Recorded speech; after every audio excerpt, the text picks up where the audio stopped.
Have you ever gone in your Jeep and you start driving and then you get that Jeep chime, check gauges, and you have no oil pressure? Let me show you how to fix that. And of course, when I go to record the video, the oil pressure gauge is working. But what you will notice is down here, you get a check gauges light that turns on. You're gonna hear a chime and then it's gonna say check gauges. You're gonna see this gauge here, it's gonna be moving up and down. What I noticed is if I'm stopped at a stoplight or a stop sign, it'll drop to the low, and then once I start going, it picks back up. So let's go ahead and check out the oil pressure sensor. And this sensor is fun because it is underneath your power steering pump right here. Let me see if I can zoom in on it. You see that thing covered in oil in the back below that bolt? That is where the oil pressure sensor is. It is easier if you take off the oil filter. And since I am due for an oil change, I'm just gonna do it all at once. So since I got the Jeep, I've been running full synthetic in it. And this is high mileage full synthetic from Valvoline. Shout out to TJ Hunt because that's the reason that I bought Valvoline this time. Anyways, we got the Mopar filter, M0090, and I believe that's the same one for the 4.0. Here's the oil pressure sensor. This is from Standard and the part number PS404. I've had good luck with Standard brand sensors, so that's why I went with it. And also was the only one that O'Reilly's had. And we also bought a 1 1/16 socket that fits on the sensor right here. I do have some, but they're too short. Like this, the sensor's not gonna fit in it, so I had to buy a longer one. And shout out to WJ Guide for making a video on this because that's where I saw what size we needed. If you guys haven't watched their videos, I'll have them linked down below because they're actually really informative videos, so check them out. And also how to get a new oil plug because mine is leaking, so might as well do everything at once.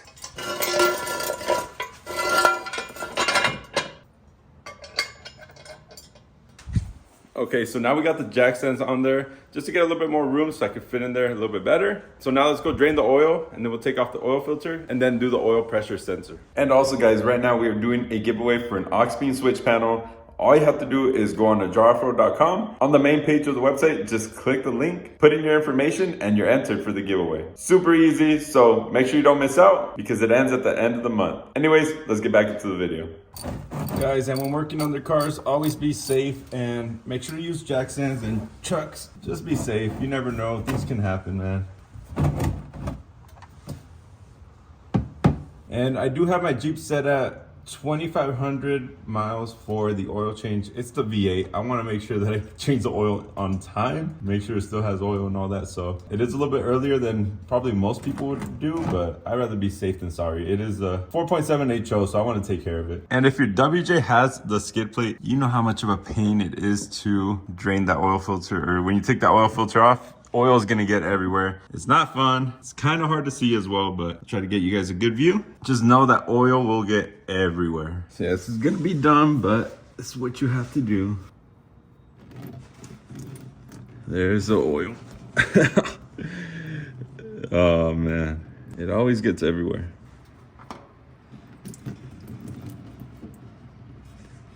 There it is. There it is.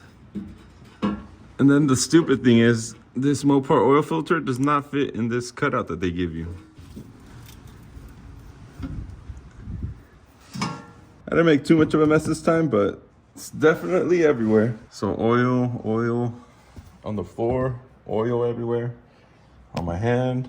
It's just bound to happen. So now we have room to go after that oil pressure sensor. And if we zoom in right there, you see that red clip in the back? That is where the oil pressure sensor is located. So it's gonna be this here, this red clip. You have to pop that. Let me see, oh wait, there it is. So I just pushed on the red clip and it popped out. And then next, there's a little clip on the back. Okay, we got that clip off. Now we can unscrew that oil pressure sensor. Okay, it's very hard to show because of the skid plate, but I'm gonna try to get you guys a better angle.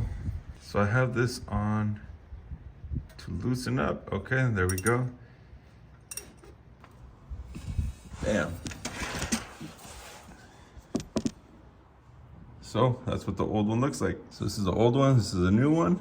Again, I'm using the Standard brand just because I've had good luck with their sensors in the past, so that's why I went with them. I always check sensors that they look the same, that they have the same plugs as well, and this one does. So we're gonna go ahead and put this one on now. So I was cleaning up all the oil, and I actually noticed there's oil inside the plug, so I'm gonna spray that down to try to clean that up. And also, you can see the cable. It has exposed copper on it, actually. You can see it right there. So I'm gonna put some electrical tape or something to cover that up, but I need to clean off all the oil first or else nothing's gonna stick to it. Whenever you do stuff like this, just look around, see if you see any broken wires. Like I see this one up here, so gotta fix that as well. Not good, guys, not good. But luckily these things are easy to fix. And you guys wanna know what's crazy? I assume this was put on by factory, you know, Chrysler dealership, whatever, back in the day. And look how they route the wires, like through the back over here, right across the bump stop that's gonna be hitting the axle. Probably why this is all chewed up, because it was probably hitting, I don't know, either this or the axle or something. But come on, like, what are you guys doing, man? It is what it is. Okay, so we got it in there. It wasn't bad to put in. I had to get some electrical tape from the neighbor. Shout out to him. I invited him to a carne asada, so he's like, here, take this whole roll.